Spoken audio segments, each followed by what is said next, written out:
राहुल गांधी इस देश का नंबर प्रथम आतंकवादी है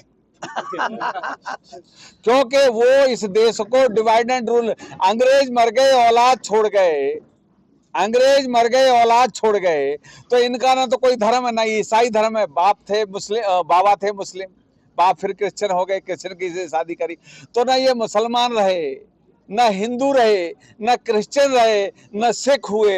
ये तो ऐसी पांचवी जाति बन गई है।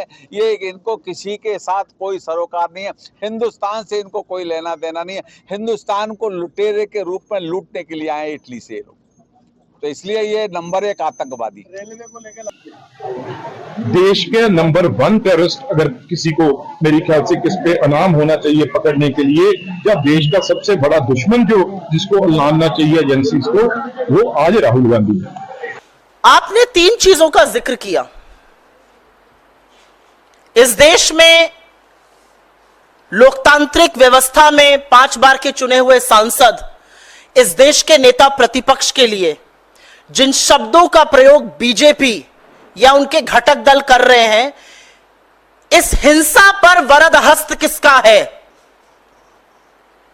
ये सारे नफरती चिंटू इस तरह की बात कैसे कर पा रहे हैं? असल आतंकी ये है, इनकी जगह जेल में है। ये जेल कब जाएंगे?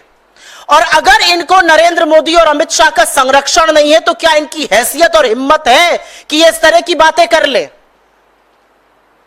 आपने एक आदमी का नाम लिया, वो और भौंके तो देश को उसकी असलियत और पता चलेगी। पंजाब ने आपको पैदल कर दिया, अभी भी आप अपना पाठ नहीं पढ़े हैं।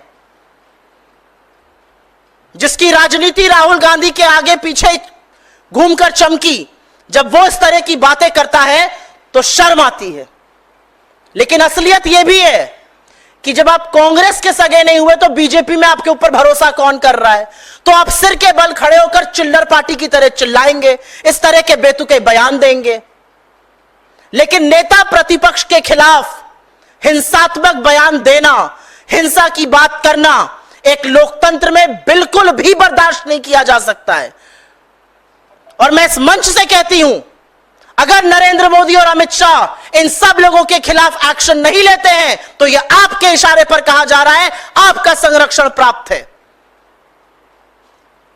इस देश में लोकतंत्र में हिंसा की लेश मात्र जगह नहीं है। अगर आप लगातार इन चीजों को होने दे रहे हैं तो यह आपके इशारे पर चीजें हो रही हैं और कही जा रही हैं। राहुल गांधी को इन चीजों से रत्ती भर फर्क नहीं पड़ता है। राहुल गांधी अपना काम बेखौफ होकर कर रहे हैं। राहुल गांधी वो व्यक्ति है जिसने देश के 4,500 से ज्यादा किलोमीटर पैदल नाप दिए, कन्याकुमारी से कश्मीर। उन्होंने मणिपुर से मुंबई तक इस देश को जोड़े रखने के लिए यात्रा करी, अजनबियों से मिले, लोगों के आंसू पोंछे, लोगों को ढांढस बधाया। इस देश को लगता है कि वो एक आखिरी उम्मीद है। बेरोजगारों को लगता है, युवाओं को लगता है, किसानों को लगता है, मजदूरों को लगता है, महिलाओं को लगता है। ये कुछ नहीं है। आप जितना राहुल गांधी के खिलाफ जहर उगलिएगा, आप उतनी ज्यादा अपनी फजीहत करवाइएगा।